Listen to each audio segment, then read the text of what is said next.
Baruch Hashem Yahweh. Anyway,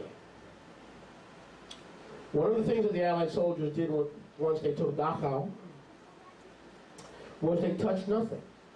They went and rounded up the townspeople and made them come and look, and then clean up the aftermath of what they had allowed by turning a blind eye, pretending they didn't notice.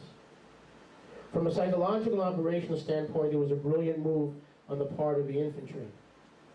In other words, when the Allied armies liberated the camps, they didn't clean up the concentration camps. They made the surrounding people of the community come to clean up the atrocities that their fellow Germans had committed upon humanity. That was a pretty effective idea, I think. Today, someone would probably complain that the townspeople were being abused by being held accountable in a practical way. There is a picture in the Dachau gas chamber of a couple being forced to look at the pile of bodies in the next room. The woman has her hand over her mouth, either from the smell or from the horror. The man's face shows no expression. It is said to me that relatively few of Saddam's henchmen will ever be made to clean up the mass graves or the gore that covered Abu Ghraib. Our guys had that grisly task. Now we hear a lot about Abu Ghraib. What happened at Abu Ghraib? The American soldiers allegedly abused some prisoners. What they don't tell you is the hundreds and thousands murdered in that prison before we liberated Iraq. They don't tell you what Abu Ghraib really stood for. Baruch Hashem Yahweh. So, when and why did I actually weep on the day of Saddam's death? This is an American soldier stationed and deployed in Iraq, who's a member of Your Arms to Israel. It was when I opened an email picture of a soldier who helped to liberate Buchenwald, another notorious Nazi death camp. His name was Lou Lembro, the father and friends with whom I attended theological school and with whom I sang for years. I didn't know Lou well, but he was always kind to me and was adored by his kids and grandkids. He succumbed to cancer and all its accompanying torture. But as a warrior, he defied the odds and amazed his doctors by living an additional 2 years. His daughter-in-law said he was a gentleman to the last, and of that I have no doubt. Even after 60 years, she says that Lou would tell him with tears in his eyes of the conditions of the prisoners he helped liberate and restore.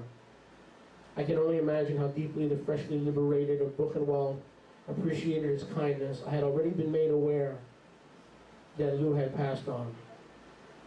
What caused my dam of tears to break, however, was not that while the picture of Lou was recent, he was dressed in his World War II uniform. What I saw looking out at me was the reminder of what strength it took years ago to stop evil. Coupled with the shine in the eyes and smile of a man who had chosen early on to be a true gentleman, Lou personified what has now come to have been called the greatest generation. People in the United States may decry the young nation of Iraq's fragile state, but to me these weak Iraqis accomplished what should have happened at Nuremberg. It was the Allies who tried the likes of Goebbels and Himmler, not the Germans. However, it was the Iraqis who once again defied death and saw to it that the butcher of Baghdad was held terminally accountable. I, for one, am proud of them. The coalition was there for them, but they did it. They saw it through, despite the threats and the bloodshed. It is said that all it takes for evil to prevail is for good men to do nothing. It is my profound honor to be here observing Iraq's dogged journey towards stability. I bless every one of their efforts that are consistent with the rule of law. Is this what the media is telling you? Is this what the media is telling you? This is a U.S. soldier who is proud of the people of Iraq for executing justice on Saddam Hussein. A justice that the Germans didn't do to the Nazis. They had the Allies do it. We need to stand with Iraq. We need to stand with the government of Iraq, despite what Lou Dobbs tells you, and what Joe Scarborough tells you, and what Rita Cosby tells you. These are all talking heads, And if they're not, if their head isn't talking from the word of Yahweh, they don't know what they're talking about. You understand what I'm saying? A talking head doesn't mean you have a full head of wisdom and da'at and chokhmah. You understand?